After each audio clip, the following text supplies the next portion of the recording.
Rose Webster Smith and her family spent 5 years fighting eviction from their house in Springfield. She says it still haunts her. Absolutely a horrible, horrible process to go through.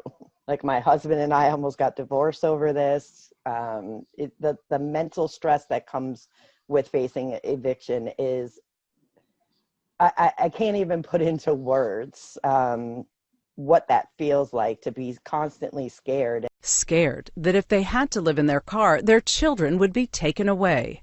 Webster Smith now works to help others fight eviction, work that's now especially urgent during COVID. The more people that we have, like, bunking into other people's houses and homeless out on the street, the more those cases are going to rise.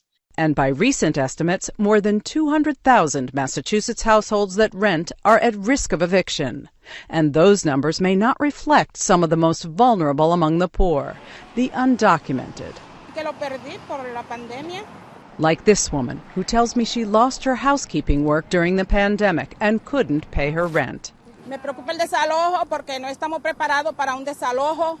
She says, "I'm worried about eviction, and I don't have money for another apartment." $4,000 from the state's rental assistance program helped, but she still owes nearly $1,000. She says offers to make a payment plan with the building's management company have been ignored, and instead she's been threatened with eviction when the state moratorium ends Saturday. And she's afraid of being arrested by ICE and losing her 2 sons. She tells me, "I worry a lot. We immigrants are very frightened because we have children who depend on someone, on their mothers and fathers, and we're living in a desperate situation." So much fear. Out of that fear, many undocumented leave their homes at even a threat from the landlord. They are very fearful of the government, of any court interaction. They may have defenses they could bring that may save their tenancy. They are unwilling and just too fearful to assert those rights. And in this thorny housing dilemma, there's debt being carried by landlords, not all with deep pockets. By some estimates, Massachusetts renters now owe more than $300 million in rent. I think if you were a small landlord, you would feel the pain, and you would feel like that burden was too much on our shoulders. Prior to the pandemic, Ed Daniels bought this house in foreclosure. Halfway through a renovation, the moratorium began.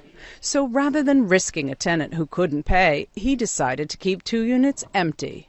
To actually fill it with the possibility of somebody who spends more money for you on the utility side of things and also burdens you with court costs for eviction down the road, as well as the loss of rental payments. That's just too big of a burden to even risk. What's fair in this crisis depends who you ask, but it's not a new dilemma. So we had a housing crisis before the pandemic. The pandemic has added a whole new layer to make it that much more acute. Eviction! Meanwhile, as the calls for urgent action continue, tens of thousands watch nervously to see if politicians can fend off a massive wave of evictions. Liz Neisloss, GBH News.